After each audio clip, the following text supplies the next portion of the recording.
पठान का भी प्रताप से रण के बीच पड़ा पाला। महाराणा प्रताप की भुजाओं की ताकत दिखाना चाहता हूं।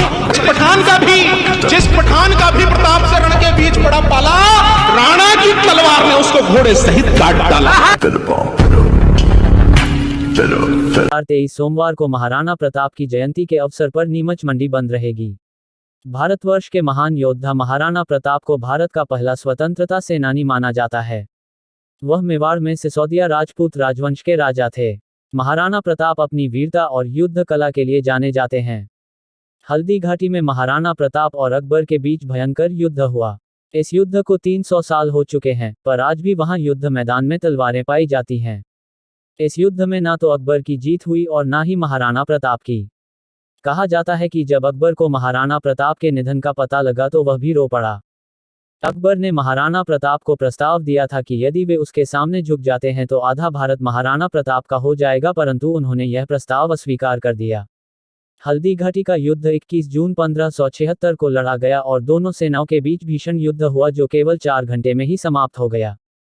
हल्दी घाटी युद्ध के बाद से और चेतक की मृत्यु से उनका दिल पसीज गया और उन्होंने मुगलों से जीतने तक महल त्याग कर जंगल में जीवन बिताने का निश्चय किया।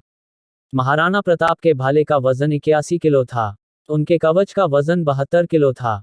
महाराणा प्रताप भाला, ढाल, 2 तलवारें, कवच लेकर युद्ध में जाते थे, जिसका कुल वजन 208 किलो होता था।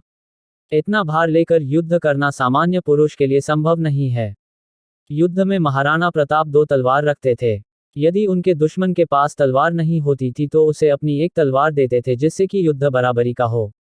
महाराणा प्रताप की तरह उनके सेनापति और सैनिक भी बहुत वीर थे। उनका एक सेनापति युद्ध में सिर कटने के बाद भी लड़ता रहा। महाराणा प्रताप वर्षों तक मेवाड़ के जंगलों में घूमे। लगातार 30 वर्षों तक प्रयास करने के बावजूद अकबर महाराणा प्रताप को बंदी नहीं बना सका। महाराणा प्रताप ने अपने वंशजों को वचन दिया था कि जब तक वह चित्तौड़ वापस हासिल नहीं कर लेते तब तक वह पुआल पर सोएंगे और पेड़ के पत्ते पर खाएंगे। आखिर तक महाराणा प्रताप को चित्तौड़ वापस नहीं मिला। उनके वचन का मान रखते हुए आज भी कई राजपूत अपने खाने की प्लेट के नीचे एक पत्ता रखते हैं और बिस्तर के नीचे सूखी घास का तिनका रखते हैं। जय हिंद, जय राजस्थान, जय महाराणा प्रताप। वीर शिरोमणि महाराणा प्रताप की जयंती सोमवार को मनाई जाएगी, लेकिन उससे पहले जयंती के अवसर पर राष्ट्रीय अवकाश घोषित करने की मांग उठने लगी है। महाराणा प्रताप के सम्मान में मेवाड़ के लोग 22 मई 2023 से जन स्वाभिमान अभियान की शुरुआत करने जा रहे हैं।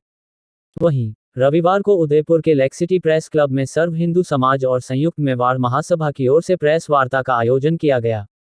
इस दौरान जन स्वाभिमान अभियान के संयोजक गौरव जिंगर ने बताया कि महाराणा प्रताप की जयंती के उपलक्ष्य में 1 लाख पत्रक केंद्र सरकार के नाम से भेजे जाएंगे।